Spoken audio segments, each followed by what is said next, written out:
नमस्कार दोस्तों, ब्लडी सत्य के आज के इस हैरान कर देने वाले बहुत ही ज़्यादा खौफनाक से एपिसोड में आप सभी लोगों का बहुत बहुत स्वागत है।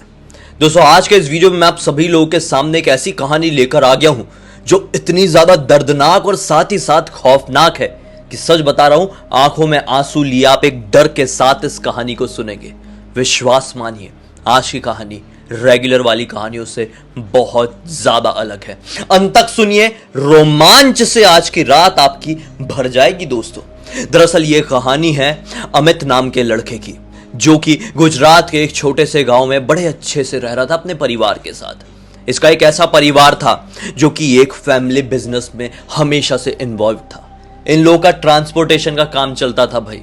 शुरू से इसके बहुत परदादा के टाइम से ये लोग बैलगाड़ी में ट्रांसपोर्ट किया करते थे। समय के साथ इन लोग ट्रक में आ गए। धीरे धीरे करके इनका परिवार भी बड़ा हुआ, लेकिन बिजनेस उनका वही रहा। जब अमित बड़ा होने लगा तो उसको ऐसा लगा कि यार मुझे जीवन में कुछ अलग करना है, यूपीएससी क्रैक करके एक बड़ा ऑफिसर बनना है। लेकिन नहीं, उसे घर वाले हमेशा से उसको प्रेशर देते थे कि अगर तू अपने खानदानी बिजनेस को छोड़ के कुछ और चीजों में इन्वॉल्व होगा तो यह महापाप होगा। सबसे बड़ा धर्म वही होता है कि जिस चीज के साथ आपका जन्म हो वही चीज को अपनाओ। किसी और चीज में जाओगे तो आपको लगेगा महापाप। उसे घर वालों को ऐसा लगता था और उन्होंने अपने बच्चे के दिमाग में भी वही डाला। वो पछताते हुए अपने फैमिली बिजनेस में इन्वॉल्व हो गया।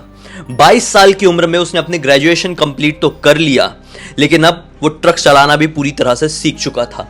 उसने एक फैसला लिया कि मैं ट्रक ही चलाऊंगा। ट्रांसपोर्टेशन के बिजनेस में केवल गाड़ी चलाना काम नहीं होता है, काम बहुत सारे होते हैं। लेकिन इसने ये इसलिए बोल दिया क्योंकि इसको ऐसा लगता था कि मैं ट्रक लेकर बाहर निकलूंगा तो किताबें खरीद कर पढ़ भी सकता हूं, बिना बताए किसी को यूपीएससी का एग्जाम दे दूंगा, निकल गया तो जीवन सफल हो जाएगा मेरी आने वाली कई सारी पीढ़ियों का। इसी सोच के साथ उसने ट्रक चलाना शुरू कर दिया और अब ट्रक चलाते हुए उसे 3 से 4 महीने हो गए और वो इस काम को बहुत बेहतरीन तरीके से समझ चुका था। गुजरात में रहने वाला अमित आज पहली बार एक ऐसा प्रोजेक्ट अपने हाथ में पाया, कह लो इसी ट्रांसपोर्टेशन का, इसी फैमिली बिजनेस का, कि उसे ट्रैवल करके लगभग 36 घंटे की दूरी पर मौजूद एक गांव में जाना था। यह सामान कुछ कॉटन से जुड़ा हुआ था। वो पूरे सामान को अपने ट्रक में लादा। ये मिनी ट्रक था और निकल पड़ा अपने घर से शाम के तकरीबन 5 बजे के आसपास। जर्नी अभी तकरीबन 10 किलोमीटर की हुई ही थी कि एक जंगल वाले रास्ते में उसके ट्रक के सामने एक बड़ी सी काली बिल्ली आ गई और टकराकर ऑन द स्पॉट अपना दम तोड़ दी। जिसको देखकर इसके मन में एक विभत्स वाली फीलिंग आती है ना कि ये मैंने क्या कर दिया, ये मुझसे क्या हो गया। इसे बहुत अजीब लगा, भगवान का नाम लिया और वापस से ट्रक चालू करके आगे बढ़ चला। जर्नी अब तकरीबन 20 घंटे की हो चुकी थी। अभी भी 16 घंटे ट्रैवल करना बाकी था। अमित एक ऐसे गांव की तरफ जा पहुंचा जिस गांव की तरफ वो पहले कभी नहीं आया था। अमित को थोड़ी भूख लग चुकी थी। समय अभी शाम के 4 बजे के आसपास का हो रहा था। अगला दिन आ चुका था। बीच में रुका था, खाना खाया था, ऐसा नहीं है भाई, सोया भी था। लेकिन अब जर्नी करते हुए 20 घंटे का ट्रैवल हो चुका था और वो शाम के 4 बजे या 3:30 बजे के आसपास एक गांव में प्रवेश कर गया। उसने बोला बहुत थकान हो गई है, ट्रक लगाता हूं, थोड़ा एक नैप कर लेता हूं। आपको पता है ना, एक वैसी वाली नींद जो हल्की सी भी ले लो तो अपना पूरा तरोताजा हो जाता है मन। वही वाली नींद लेने की इसने सोचा है कि जब वापस से जागा तो पाया, अरे बाप रे, ये तो पूरी एक नींद हो गई। शाम के 6:45 बज चुके हैं। अब इसको मालूम था कि अगर मैंने यहां से गाड़ी आगे बढ़ा दी और बीच रास्ते में कोई ढाबा, कोई रेस्टोरेंट, कोई होटल नहीं मिला तो खाना खाने का जुगाड़ नहीं हो पाएगा। इससे बेहतर है इस गांव के अंदरूनी इलाके में जाता हूं, कोई ना कोई छोटा मोटा होटल तो मिल ही जाएगा, वहां पे जाके खाना खाऊंगा और फिर अपनी जर्नी को ऐसी कंटिन्यू करूंगा कि कल सीधे दोपहर में या तो डायरेक्टली पहुंचकर ही सोऊंगा या तो पहुंचने से 1 आध घंटे पहले कहीं सो गया तो सो गया। उसने इसी एक सोच के साथ अपना ट्रक आगे बढ़ाया और गांव के मिड वाले एरिया में प्रवेश कर गया। उसने पाया कि इस गांव में बहुत ही छोटे छोटे से घर हैं और जितने भी घर हैं वो सारे घरों के सामने एक पर्टिकुलर तरह का एक ऐसा एरिया बना हुआ है जिस एरिया में ज्यादातर बांस की चीजें रखी गई हैं। इस गांव के सारे लोग, ऐसा लग रहा था, बांस से जुड़ा हुआ कारोबार कर रहे हैं। देखने से ऐसा लग रहा था कि ये लोग पर्टिकुलर एक ही समुदाय के लोग हैं। वो होटल ढूंढते हुए अपना ट्रक आगे बढ़ाया और उसको ऐसा लगा अरे गांव खत्म होने वाला है तो ट्रक से उतरकर उसने सोचा कि अब थोड़ा होटल वगैरह के बारे में पता करता हूँ। ट्रक रोका और सामने ही मौजूद एक वृद्ध व्यक्ति से पूछा कि खाने का जुगाड़ कहीं पर हो सकता है क्या। वृद्ध व्यक्ति ने बताया कि यहाँ से सीधा सीधा जाओ, ये गली कूचे के बाद तुम्हें एक छोटी सी होटल मिल जाएगी, सस्ते में खाना मिल जाएगा, मेरा नाम बोल देना तो तुम्हें थोड़ा सा डिस्काउंट भी मिल जाएगा। यह मुस्कुराते हुए गली कूचे की तरफ आगे बढ़ गया। लगभग 1 मिनट चलने के बाद इसे वो छोटा सा होटल दिखाई दिया। उस होटल के बाजू में भी बैठकर एक महिला, एक समझ लो वो बांस की जो टोकरी होती है ना बड़ी वाली जिसमें सब्जियां वगैरह रखते हैं, वो बना रही थी। ये ध्यान से देखने लगा और यहाँ पे होटल वाले को भी खाने का ऑर्डर कर दिया। खाना खाने लगा। इन लोगों को देखकर उसके मन में क्यूरियोसिटी हुई। होटल वाले से पूछा कि मैं जब से इस गांव में प्रवेश किया हूं, मैंने ये नोटिस किया हूं कि सभी लोग ये बांस से जुड़ा हुआ बिजनेस अपने घर में कर रहे हैं। ये घर के हालात या घर के बाहर के एरिया को देख के मुझे समझ में आ गया है, लेकिन आपने जो होटल का बिजनेस शुरू किए हो, आपको कुछ अलग नहीं लगता है?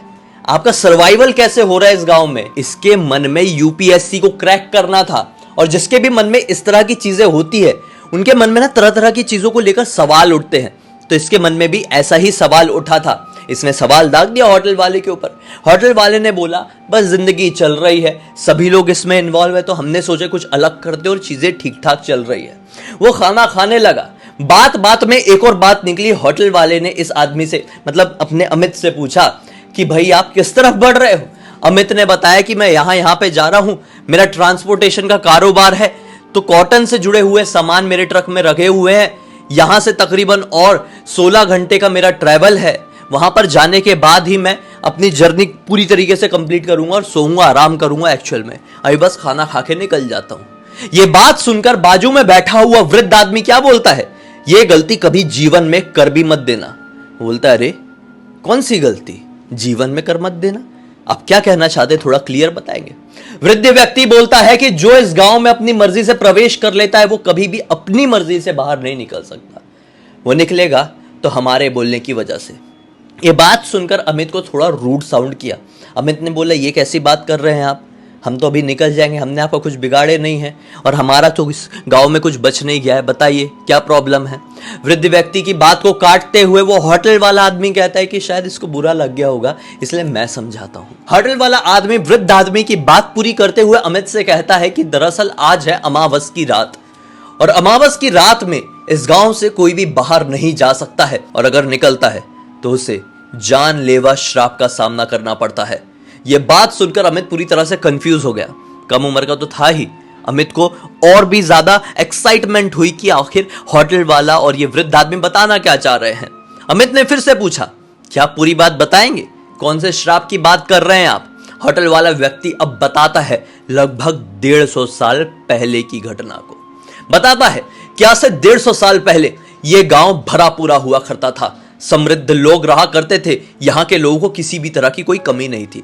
इस गांव में एक बहुत ही धनी और साथ ही साथ क्रूर राजा भी हुआ करता था। उस राजा ने अपने राज्य को बड़ा करने के लिए, अपनी आय को बढ़ाने के लिए एक अजीब और गरीब तरह की चीजें अपना रखी थी। उसके अंडर में एक तांत्रिक था। वो उसे यह बताकर रखा था कि हर अमावस की रात को अगर वो एक बलि देगा, चाहे वो नर बलि हो या पशु बलि, तो उसकी जो ये सभा है, उसकी जो प्रजा है, उसका जो शासन है वो फैलता जाएगा और समृद्धि उससे कदम चूमेगी। राजा अपने उस तांत्रिक की बात में आ गया था, और जब से उसने अपने होश संभाला था, अपनी सत्ता संभाला था, तब से हर अमावस्या को या तो वो पशु या तो किसी मनुष्य की बलि देते आ रहा था। काफी समय बीत गया था, राजा ने किसी भी मनुष्य की बलि नहीं दिया था। इस बार काफी समय से उसका मन कर रहा था कोई मनुष्य मिल जाए तो और कृपा बरसेगी। आज थी बारिश की रात, घनी बारिश हो रही थी, जोरों की बिजली चमक रही थी। इस गांव में, राजा के ही उस राज्य में एक बूढ़ी औरत रहा करती थी। उस बूढ़ी औरत का कोई और नहीं, केवल एक बेटा था, जिसकी उम्र यही कोई 20 से 22 साल के आसपास की रही होगी। होटल वाले ने बताया अमित को कि ये तुम्हारी उम्र का ही उस बूढ़ी औरत का बेटा रहा होगा। बूढ़ी औरत तबीयत खराब होने की वजह से उस बारिश की रात में जोर जोर से तड़पने लगी। बेटा अपनी माँ की ऐसी हालत को देख नहीं पाया और उसने बोला कि मैं पैदल भाग कर जाऊंगा और अपने ही घर से 3 मील की दूरी पर स्थित वैद्य के घर पे जाकर वैद्य को यहां पर लेकर आऊंगा ताकि मां ठीक हो सके। जोरों की बारिश हो रही थी। बेटे ने आओ देखा ना ताओ भरी बारिश में निकल गया और जंगल से गुजरते हुए वो जैसे ही वैद्य के घर में पहुंचने वाला था कि राजा के क्रूर सैनिकों की नजर इसके ऊपर पड़ गई। उसको पकड़ लिए, बंदी बनाकर जंगल के बीचों बीच मौजूद एक बड़ी सी गुफा में लेकर गए, जहां पर राजा अपने उसी तांत्रिक के साथ बैठा हुआ था। क्रूर राजा और उस तांत्रिक को अपना अनुष्ठान पूरा करना था। ज्यादा बात नहीं किए, तुरंत ही उस बच्चे का जो धड़ है उसके सर से अलग कर दिए।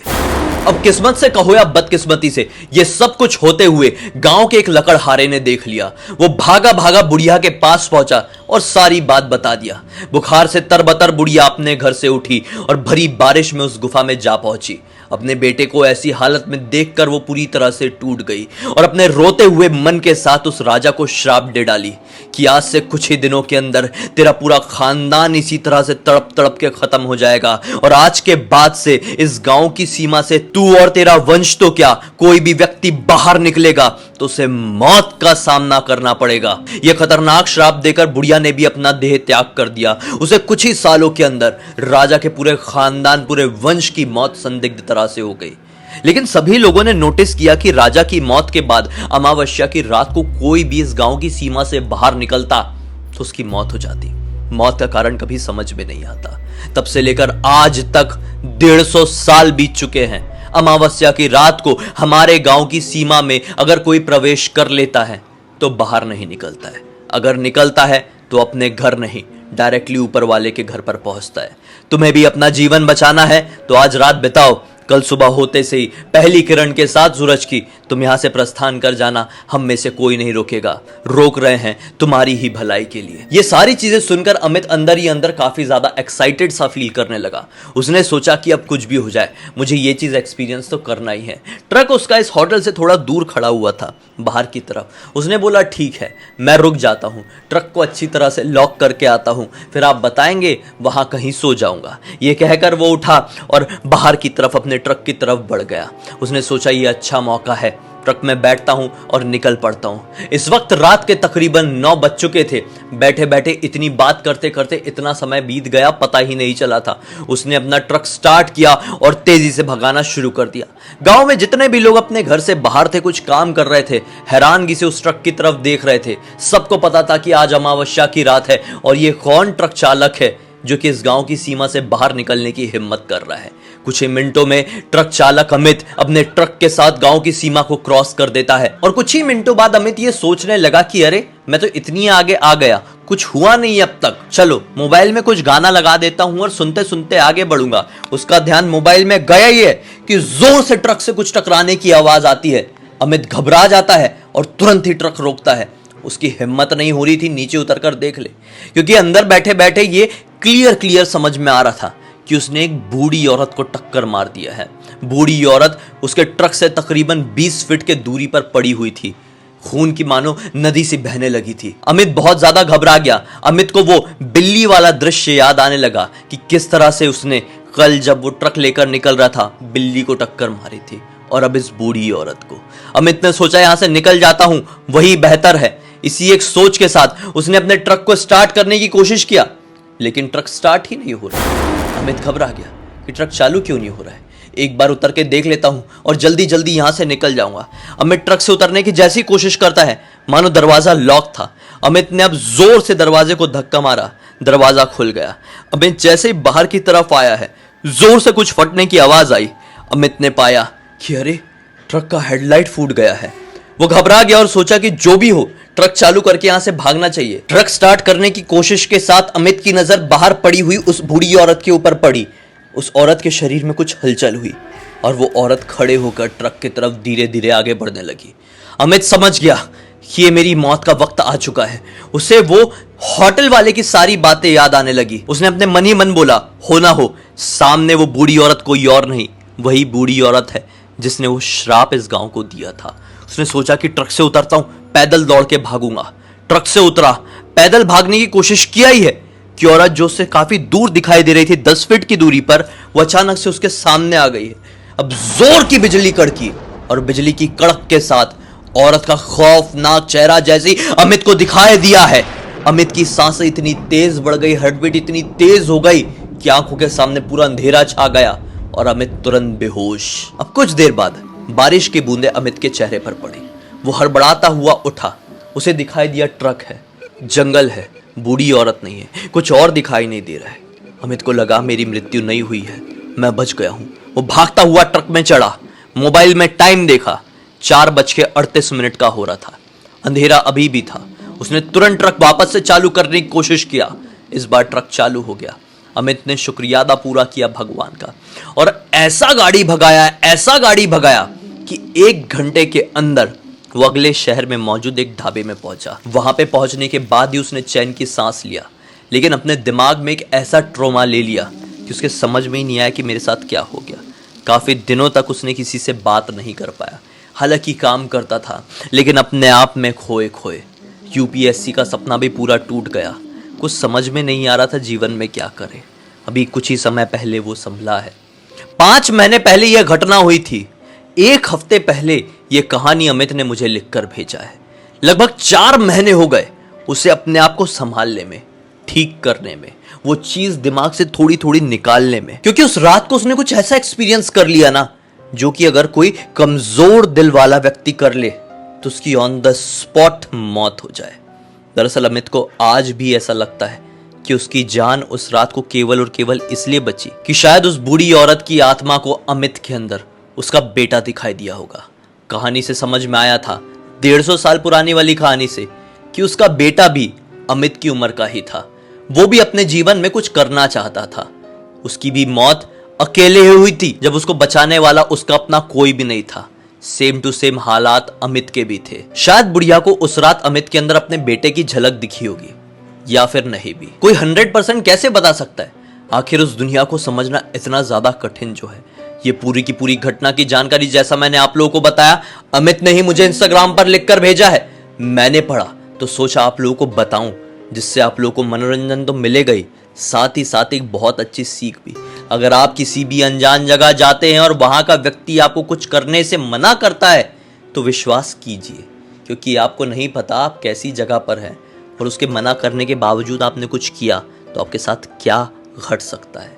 तो उम्मीद करता हूं दोस्तों इसी एक नोट के साथ इस कहानी के अंत करने की परमिशन आप लोग दे देंगे। अब तक इस वीडियो को देखे हैं तो लाइक जरूर कर देना, चैनल को सब्सक्राइब करके बेल आइकन दबा के ऑल के ऑप्शन में क्लिक करना, क्योंकि इसी तरह के हैरान कर देने वाले खौफनाक वीडियोस डेली आप लोग के सामने लेके आता रहता हूं। इंस्टाग्राम के लिंक इस वीडियो के डिस्क्रिप्शन बॉक्स में मिल जाए, क्लिक करके डायरेक्टली वहां पर पहुंच जाना। और इसी तरह की कोई भी कहानी, टॉपिक या जानकारी आप लोगों के पास भी है तो लिख भेजना। हो सकता है मेरा अगला वीडियो कल आप लोगों के हिसाब से ही बन रहा हो। तो चलिए कल फिर से मिलता हूं, तब तक के लिए बहुत बहुत धन्यवाद। आप लोगों का दिन शुभ हो।